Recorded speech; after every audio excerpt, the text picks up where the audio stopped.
inside the Parliament as part of his address. He talked about a warm and beloved Gibraltar, and he spoke about the elections, and he praised all involved in the elections as well. He looked ahead to the government's legislative programme and spoke about Brexit and the effects of Brexit on Gibraltar. He called Gibraltar, Global Britain as well.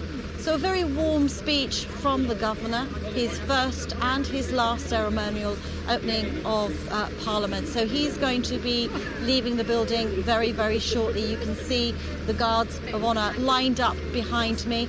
Of course, we heard those very lengthy speeches, as you mentioned in the studio, from the Chief Minister and the Leader of the Opposition. Plenty to dissect there as well. And they spoke very positively and constructively, but also there were obviously some barbs at each other, which we will be examining in length afterwards. For the Chief Minister, he set the tone, I think, in his speech, speaking about the end of the age of entitlement and Green Gibraltar. And Keith Azzopardi spoke about being able to speak freely in Parliament for the first time. So here we have the governor.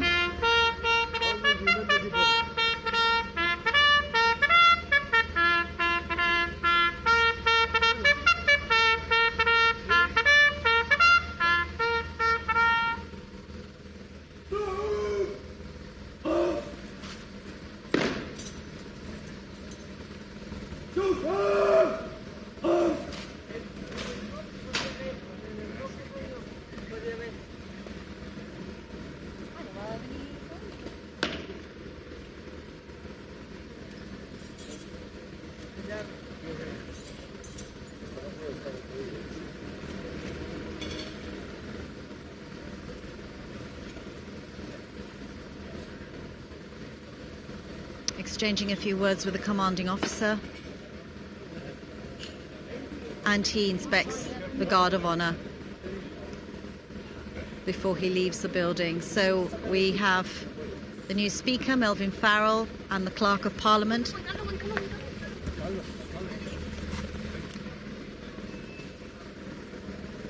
In the lobby, overseeing events, and I would expect the Governor's wife, Lorraine Davis, also to be leaving the building and joining him as he leaves. So yes, his speech was very warm, talked about Gibraltar being a beloved part of the UK family. He has certainly been a great friend of Gibraltar whilst he's been here. And no doubt he will be sad to go next year, as I'm sure we are also going to be sad to see him go. That expected to be an announcement expected to be for his replacement sometime next year, and he now leaves the building.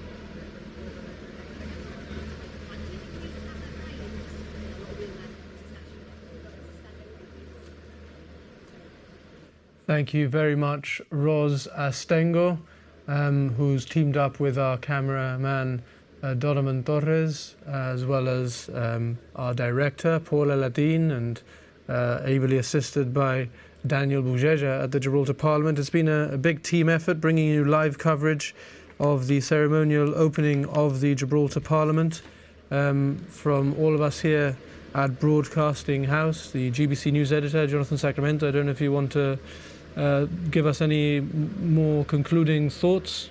It sort of sets the tone, doesn't it, for the political debate in the coming months, those speeches?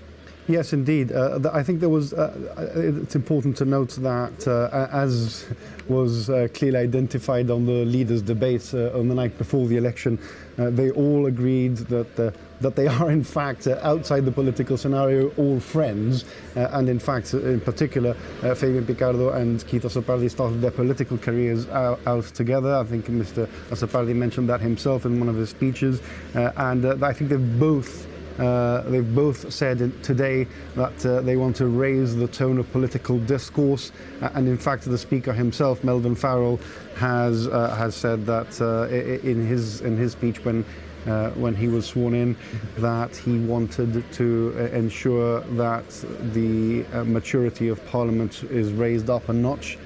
So I think, and in particular, of course, because Gibraltar faces such a challenging time in the months and years ahead, with the ever-looming Brexit deadline coming over us, with the deadline now shifting to January, but it won't be the end of the road, of course, because after the withdrawal agreement is in place, there will be a negotiation for the future solution, for the future relationship between the UK and the EU, and Gibraltar will have to be part of that. So there's plenty of years of Brexit lying ahead, and these 4 years of this political term will be incredibly important for Gibraltar. So I think there's been some will expressed on both sides for it to be a more convivial relationship between government and opposition benches. Okay, well, we look forward to reporting on those convivial exchanges. I think that's where we'll wrap up GBC's live coverage of the ceremonial opening of the Gibraltar Parliament. The GSLP Liberals are the government, and they have 4 years should the Parliament run its course. The GSD is the official opposition, together with the leader of Together Gibraltar, Marlene Hassan Naun, tasked with holding the government to account in the Gibraltar Parliament. That's it from us at Broadcasting House and at the Gibraltar Parliament. Thanks a lot and enjoy your day.